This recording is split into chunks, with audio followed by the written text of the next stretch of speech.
પ્રભુના હાથમાં છે કે આજે મારું છે ને મૂડ આને બગાડી દીધો. કોઈ તમારો મૂડ બગાડી શકે? આજે સવારે યાર આનું મોડું જોઈને મારો મૂડ સાવ બગડી ગયો. કોઈ તમારો મૂડ બગાડી શકે ખરા? ના બગાડી શકે. કોણ બગાડી શકે? હા બગાડી શકે. કોણ બગાડી શકે પહેલા? કોણ બગાડી શકે છે? કોઈ પણ બગાડી શકે છે. તો આને એટલો બધો રિમોટ કંટ્રોલ નહીં આપવાનો કે જે તારી જિંદગી ચલાવે. તારે શું કરવાનું કે ભાઈ તુંય ખુશ રહે અને હુંય ખુશ રહીશું. તારા દુઃખમાં તારે શું કરવાનું? એના દુઃખમાં તારે સાથ આપવાનો કે ભાઈ કેવી રીતે બહાર નીકળી શકે. એટલે બંને ખુશ રહેશે.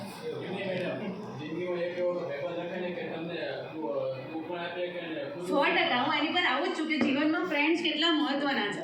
બરાબર.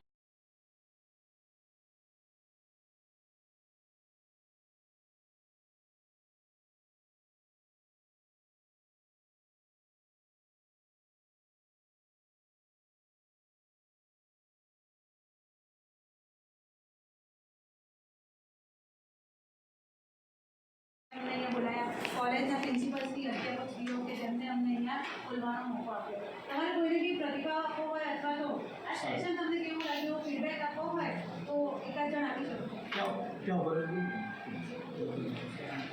આજે આપણી કોલેજમાં જે આ સેશન યોજાય એમાં મેડમે આપણે જીવનમાં સ્કિલનું શું મહત્વ છે, આપણે જીવનમાં ખાલી ભણવાનું જ નહીં પણ સમાજમાં કેવી રીતે વર્તન કરવું, કેવી રીતે વ્યવહાર કરવો, આગળ જઈને શું કરવું એ બધું છે અને સમજાવીને ખરેખર આપણા જીવનમાં કેટલું મહત્વનું છે આજે ખબર પડી.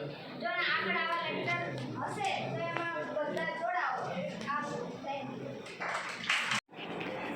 સરકારી વિનયન વાણિજ્ય અને વિજ્ઞાન કોલેજ પાટડી બધી હું પ્રિયંકાબેનનું ખૂબ જ હૃદયપૂર્વક આભાર માનું છું કે એમણે ખૂબ જ રસપ્રદ અને માહિતી આપણને પૂરી પાડી. એ બદલ હું મેડમ તમારો ખૂબ ખૂબ આભાર માનું છું. એમની સાથે સર આવ્યા છે એમનો પણ હું આભાર માનું છું. અને મારા વાલા વિદ્યાર્થીઓ કે જેઓ આ સેશનમાં ટકી રહ્યા એટલે તમારો પણ ખૂબ ખૂબ આભાર. અધ્યાપકગણનો ખૂબ ખૂબ આભાર. અને આ વ્યવસ્થા કરવાવાળા નામી અનામી દરેક વ્યક્તિનો હું હૃદયપૂર્વક આભાર માનું છું. Thank you.